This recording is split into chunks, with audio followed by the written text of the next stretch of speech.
Hi, it's Natalie from Together Apart Mediation. How do you prepare for mediation? Really good question. What I often say to people is to think of mediation first and foremost as a negotiation.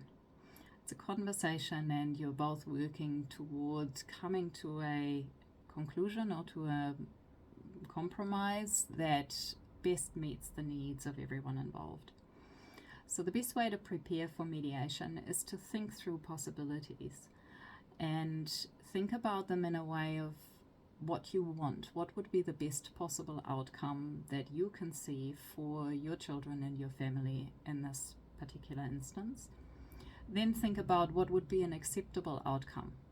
So if you couldn't get what you prefer most, what would be something that is acceptable? What would be something that you could live with, even though it's not ideal?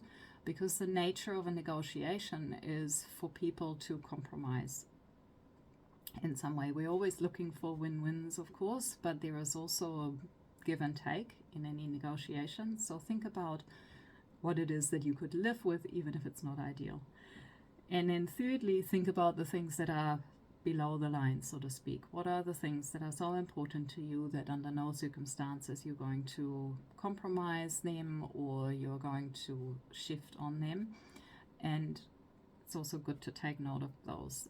Writing things down before the mediation is really helpful, just to jog your memory in the situation.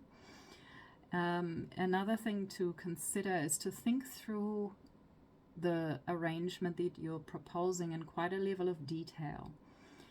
Often during the mediation, questions will be asked, like, how are you going to pick up the children when I know that you are working on a Wednesday afternoon, for example? So think through that. How is it actually going to work in practical terms? What's going to happen? And how will you manage to make the arrangements that you are proposing and actually make them work in practice? Be prepared for questions. Questions are a positive and a natural part of a conversation. It's not about being defensive. It's about being prepared to answer questions and concerns that the other party may have. I hope you found this helpful. If you have any other questions on how to prepare for mediation, please get in touch. Always happy to answer. I'll see you soon.